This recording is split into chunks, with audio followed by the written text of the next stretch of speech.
Hello everyone and welcome back to AC's 8-Bit Zone. This is the third episode of Sanity.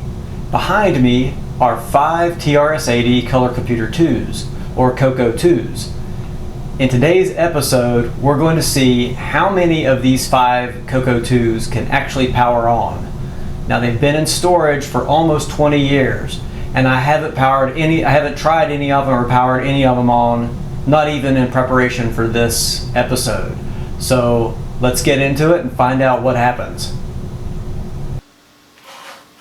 Hey there, let me briefly interrupt. So this episode had an original ending, and then while I was in the editing phase, I learned something, and you'll want to check that out at near the very end of the video. Don't miss the new information that I'll explain right at the end. Okay, now back to the video. Okay, here's how we're going to do it. We're going to go in order of lowest serial number to highest serial number. And I have 3 CoCo-2s over here on the left that are the Radio Shack labeled. So right here on the label it has Radio Shack. And over on the right I have 2 that are slightly newer and they're marked Tandy. One of these is my original CoCo-2, and the 4 others were just purchases from eBay in the late 90s. So I'm positive that I haven't ever plugged some of these, even including back in the 90s. Yeah, so probably only 2 of these have ever been tried by me, and I can't remember the status of them.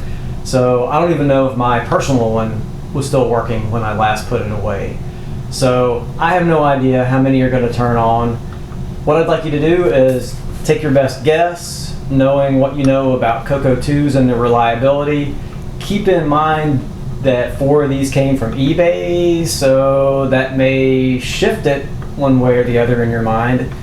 And take a guess, and do me a favor, put it down in the comments below. I'd love to know what you thought would happen versus what really happens. And again, I have no idea myself. So it could be 0 for 5, or it could be, I guess in a stretch it could be 5 for 5, but I'm not keeping my fingers crossed for 5 out of 5. All right, let's get started.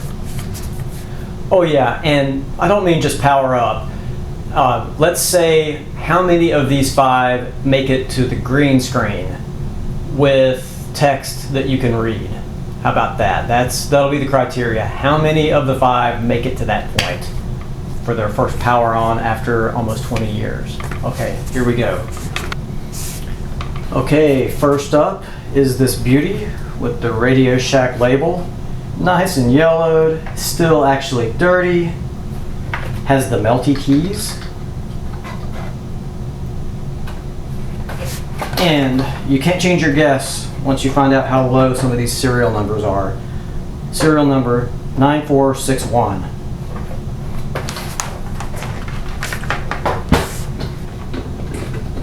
Power cord.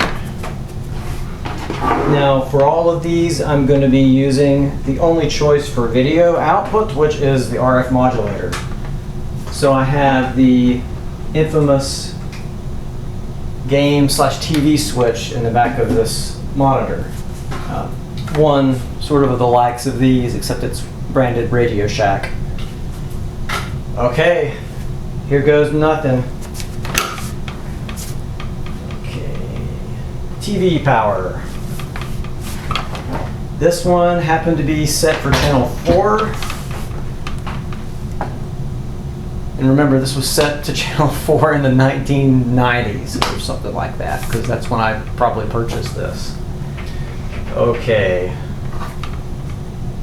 Does this TV even have an analog tuner? That I don't even know.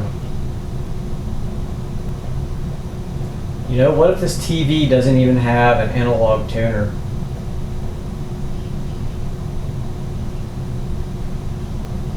I guess I should have thought of that first. Well, I just Googled it, and this TV does have an NTSC tuner for analog tuning, as well as an ATSC tuner for digital. So I just got to figure out how to get it into the old analog channel 4. Well, it doesn't seem to want to let me add channel 3 for some reason. Okay, so we'll have to go with channel 4. Okay, here we go. Number 1, what's going to happen? All right. Well, it's not green. It powered on into monochrome, and the text is there. So I don't know. Do you count that? I guess technically no, right? But that's almost more than I expected for the oldest CoCo in the pile.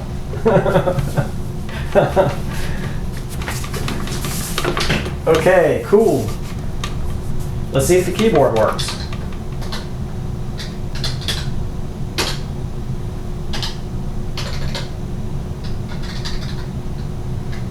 This is actually the first time I've ever typed on the Melty keyboard, to my knowledge, as far as I can remember.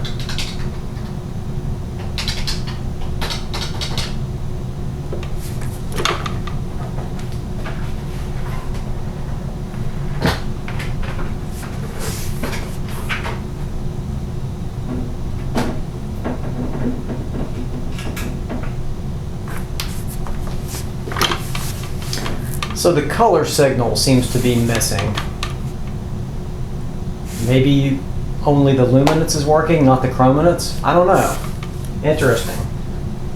Or maybe it's something about this TV. After all, this is the first one I've tried with this TV. So let's move on to CoCo number 2.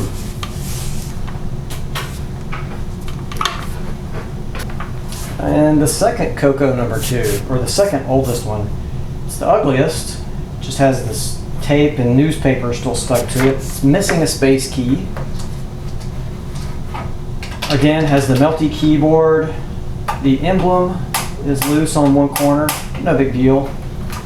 I think cleanup can take care of a good bit of this damage. Serial number 12,602. All right. Again, Radio Shack badging. Let's power it up.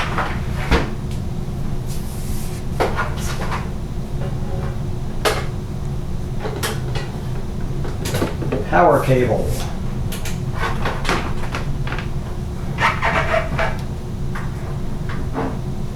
RF output. This one was on channel 3. Let's switch that to channel 4. And by the way, the older CoCo-2s have a vertical oriented RF modulator, so the channel switch is above the connector. On the newer Tandy labeled CoCo-2s, it's a horizontal sitting RF modulator, and the channel switch is beside the RF output. Okay, second CoCo. Powering on now. Okay, it works too. Okay, so that's too much of a coincidence.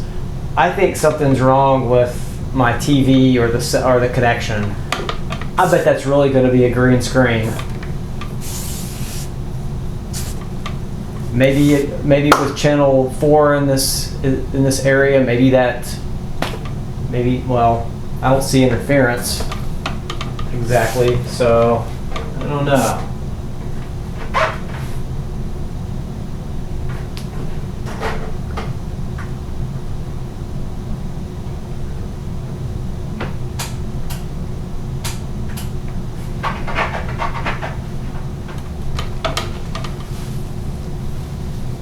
I'm going to work on this lack of color situation for just a minute and then get back to testing these CoCo-2s. But at the moment, it seems like we're 2 for 2, and these are the oldest machines. Let's check something. This is a CoCo-3 that I know is working. It's the one I just featured in my last video. Let's try the CoCo-3 just to sanity check our setup here. Power cord.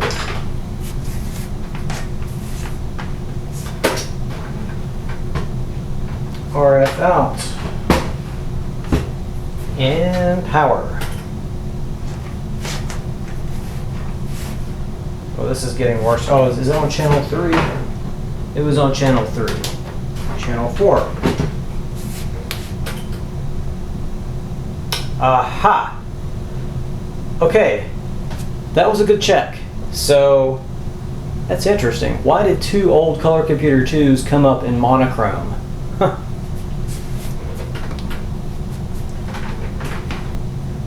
What is it? Is it the VDP chip? Does that mean the VDP chip has gone bad, and at least that chrominance output is bad? I don't know. Okay, moving on to the next CoCo-2. Another middle serial number.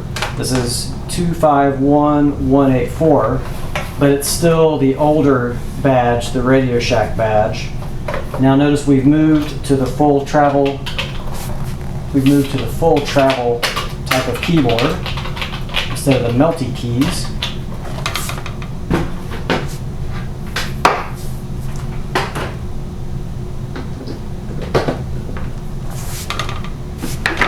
Power cord, RF modulator.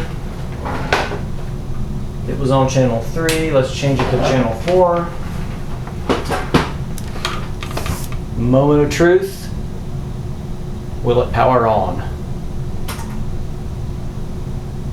Oh yeah.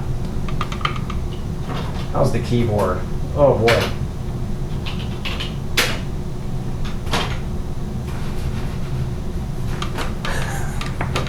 This is one of the reasons we hated the RF modulators so much.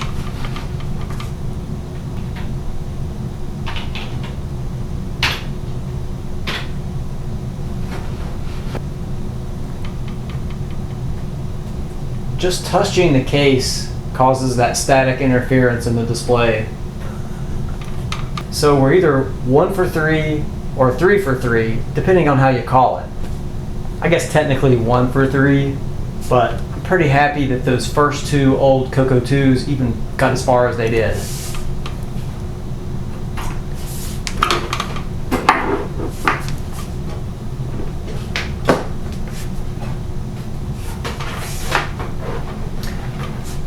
And I know I had never powered on at least one of those old ones because the power cord was still wrapped together with a zip tie, not like any zip tie I've ever used. So yeah, that was straight from eBay, and I had never powered it on until today.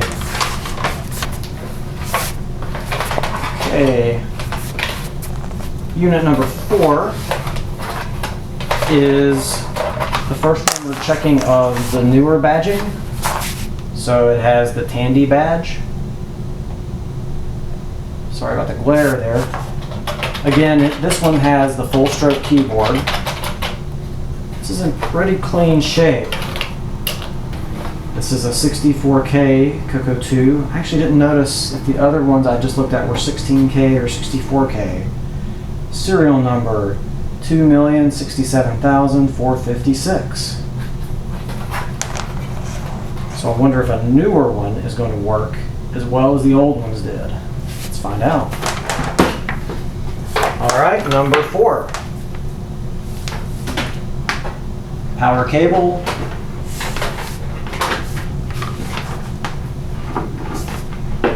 RF modulator. Already on channel 4. Here we go. Will number 4 work? Come on. Yes! So we're 2 for 4 or semi 4 for 4. Awesome.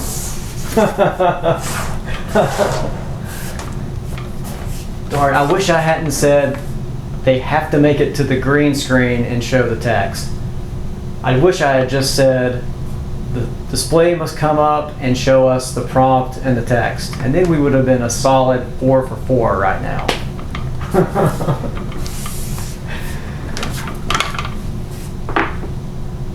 Oh, let's check the keyboard on this one while it's powered on.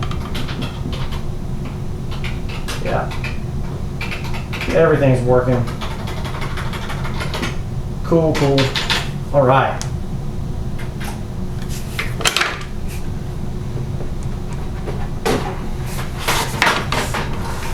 I think my next project has to be adding composite output to the CoCo-2. Yeah.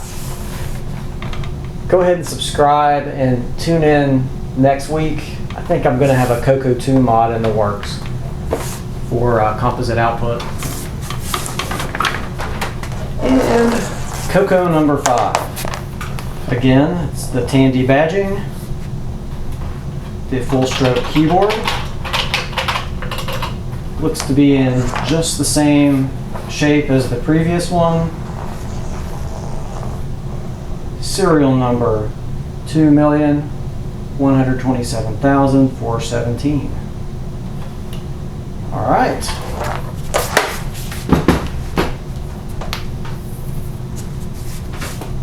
Power cable. RF modulator. Channel, it was on channel 3, let's go to channel 4. And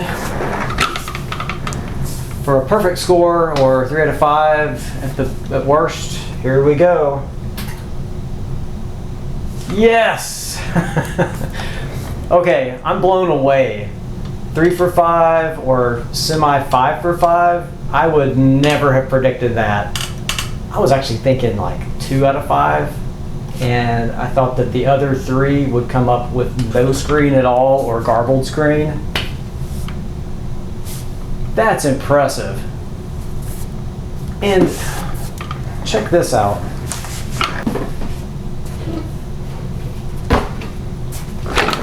I want to cover the sender's name just for their own privacy, but I received this one on May 15, 2002. Came from Monroe, North Carolina. I mean, look what this was shipped in. And that's my writing.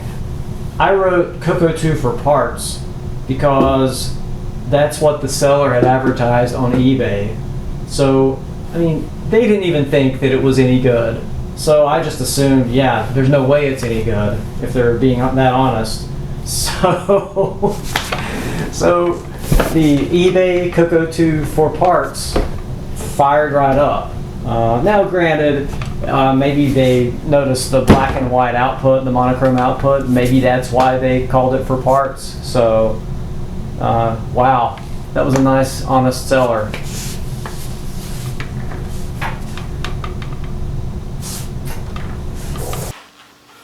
Okay, while I was in video edit, I actually found the problem with those 2 CoCo-2s that had the black screen, and I repaired them, and they now have color.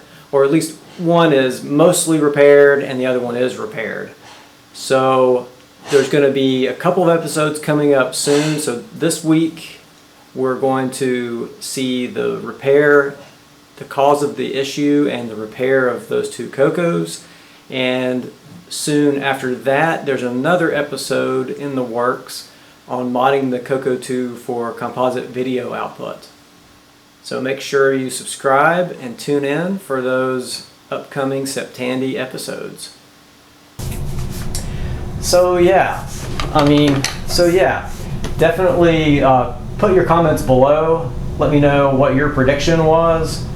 I don't know a lot about the reliability of these TRS-80s, but seeing this, I think it might be pretty good.